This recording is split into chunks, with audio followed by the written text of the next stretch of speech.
The ancient African spirituality before religion. Long before the cross carved itself into our memories, long before the crescent rose to touch the skies, long before the scriptures echoed in stone temples and cold cathedrals, there was the drum, there was the fire, there was the Nile, there was spirit. Long before the word God was spoken in foreign tongues, Africa listened to the pulse of the earth. It didn't worship, it remembered. It didn't kneel, it danced. The stars were not distant, they were messages. The rivers were not resources, they were veins of life. This is not a story, this is a memory rising from the ash. This is a truth exhumed from the silence they forced upon us. This is spirit, not something you find, something you awaken. Africa is more than where we began. It is where the soul first opened its eyes. Before doctrine, there was dance. Before prayer books, there were pulse rhythms. The first humans did not ask for salvation. They lived in balance. The lion was not evil. The storm was not cursed.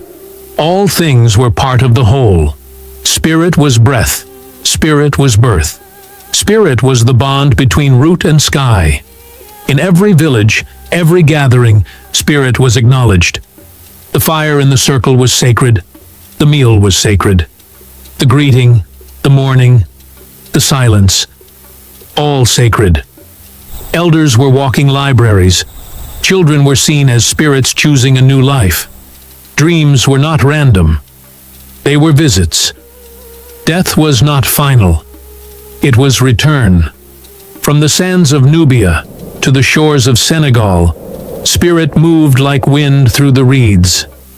In Kemet, what the world renamed Egypt, knowledge was sacred. It was not hoarded. It was illuminated. There were no priests selling salvation. There were initiates, learning to master the self. The mystery schools were more than education.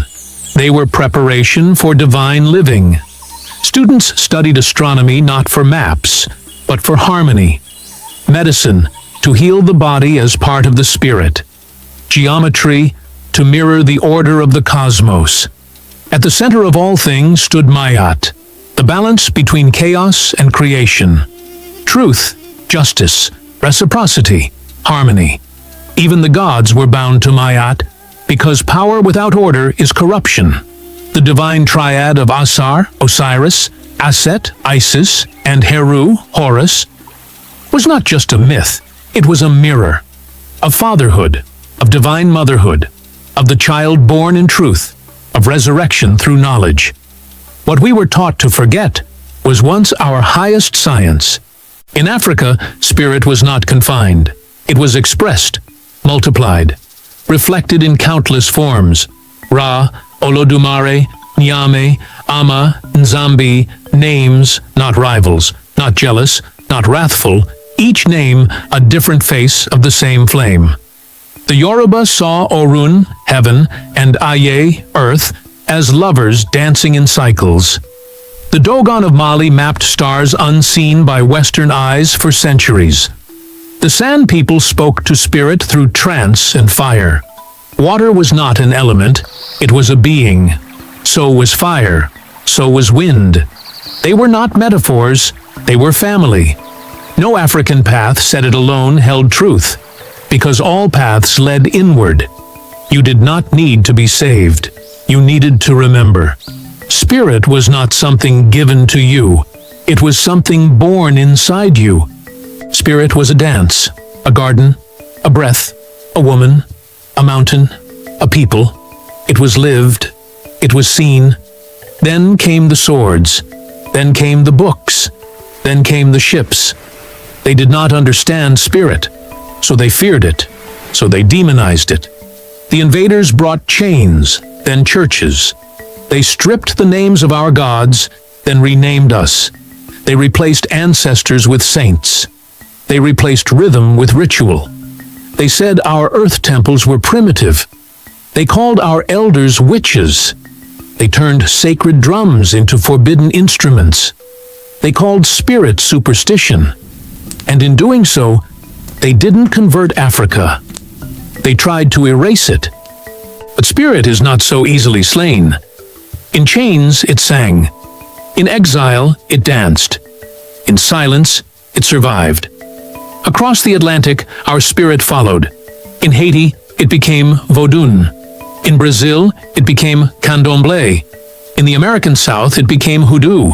It whispered in field songs. It danced in secret beneath the moon. Altars hidden under beds. Sigils carved in dirt. Names spoken only in dreams. Spirit went underground, and there it waited. Today, the silence ends. We are remembering. We speak names that were once forbidden. We pour libations to the forgotten. We sit at the feet of elders. We return to the root, not to escape the future, but to understand it. Not to worship the past, but to awaken the present. The ancestors have waited long enough. They are listening. They are watching. Africa is not calling you to history. Africa is calling you to yourself. Because before conquest, before kingdoms, before religion, there was spirit, and it still lives in you. And so we arrive, not at an ending, but a beginning remembered. The soul of Africa was never truly lost, only buried beneath centuries of dust, shame, and silence. But spirit cannot die. It only waits for drums to beat again, for fires to be lit, for voices to rise in unison with the earth. When you close your eyes and feel that pull, that ache in your chest that cannot be named, know this: it is the memory of who you truly are. Spirit is returning, not in grand temples or loud proclamations, but in quiet awakenings, in tears that fall without reason, in dreams that speak in forgotten tongues, in the way your heartbeat echoes a rhythm older than time. Stand still and listen. The wind still speaks. The ancestors still gather. The earth still remembers your name. You are not here by chance. You were called. Called to carry the light that was never extinguished, only hidden. The flame of Africa burns within you, sacred, defiant, eternal. This is not revival. This is resurrection. So walk not in fear, but in reverence. Let every breath be an offering. Let every step be a return. The spirit that once danced through the stars now dances through you. And when you move in truth, when you speak with purpose, the whole universe listens and remembers. If this stirred something in your soul, if your spirit remembers, then do not let this message fade. Like this video, share it with someone who needs to see it, and subscribe to help us bring more of Africa's hidden history back to light. This is the African history, and we're just getting started.